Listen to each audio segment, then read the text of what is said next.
Oscorp scientist Richard Parker records a video message to explain his disappearance. Later, he and his wife, Mary, are aboard a private jet hijacked by an assassin. Richard and Mary fight the man, but the ensuing struggle causes the plane to crash, killing the couple. In the present day, Richard and Mary's son, Peter Parker, continues to fight crime as Spider-Man and apprehends criminal Alexei Sitsevich. Later, Peter meets with his girlfriend Gwen Stacy at their high school graduation ceremony. Due to Peter's shifting view of their relationship since making a vow to her late father, Gwen ends their relationship. Peter's childhood friend, Harry Osborn, returns to Manhattan to see his terminally ill father Norman Osborn, CEO of Oscorp. Norman explains his illness is genetic, and Harry is at the age where it first develops. Norman gives Harry a small device he claims contains his life's work. The next day, Norman dies, and Harry is appointed the new Oscorp CEO. While working in an Oscorp laboratory, mild-mannered electrical engineer Max Dillon, who was saved earlier in the film by Spider-Man and started to idolize the hero, shocks himself by accident and falls into a tank of genetically engineered electric eels. They attack him, and he mutates into a living electric generator. Meanwhile, Peter attempts to maintain a friendship with Gwen, but she reveals that she may move to England if she earns a scholarship to Oxford University.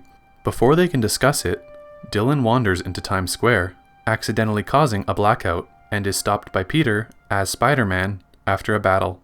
Dillon is taken to the Ravencroft Institute, where he is studied by German scientist Ashley Kafka. Meanwhile, the first symptoms of Harry's illness are showing, and he uses the device Norman gave him to deduce that Spider-Man's blood could help save him. He asks Peter, who has been selling photos of Spider-Man to the Daily Bugle, to aid him in finding Spider-Man. Peter refuses, unsure of what effects the transfusion would have, and the possibility of Harry suffering a mutation similar to Dr. Kurt Connors.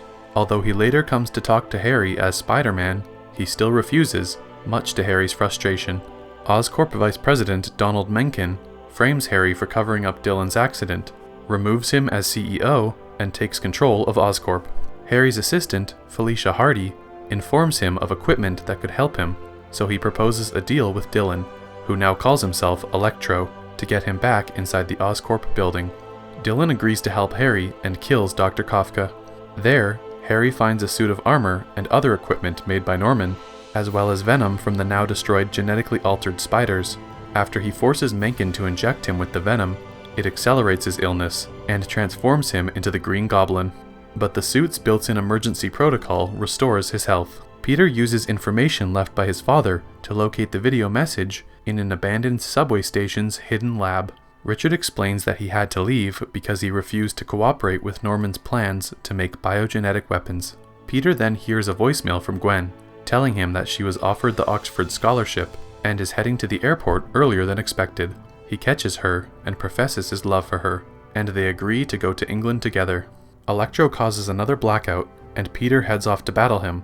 Gwen follows, and together they restore power and overload Electro's body, killing him. Harry arrives, equipped with Norman's armor and weaponry.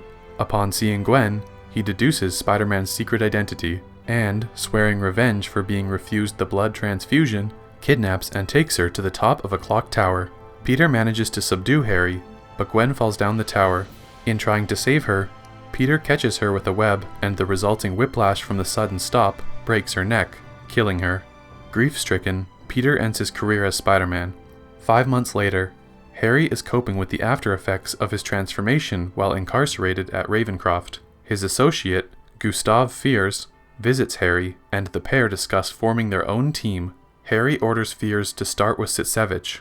Later, an unknown team of men breaks Sitsevich out of prison. Equipped with an electromechanical suit of armor, Sitsevich dubs himself the Rhino and rampages through the streets. Peter, inspired by Gwen's graduation speech, confronts him as Spider-Man.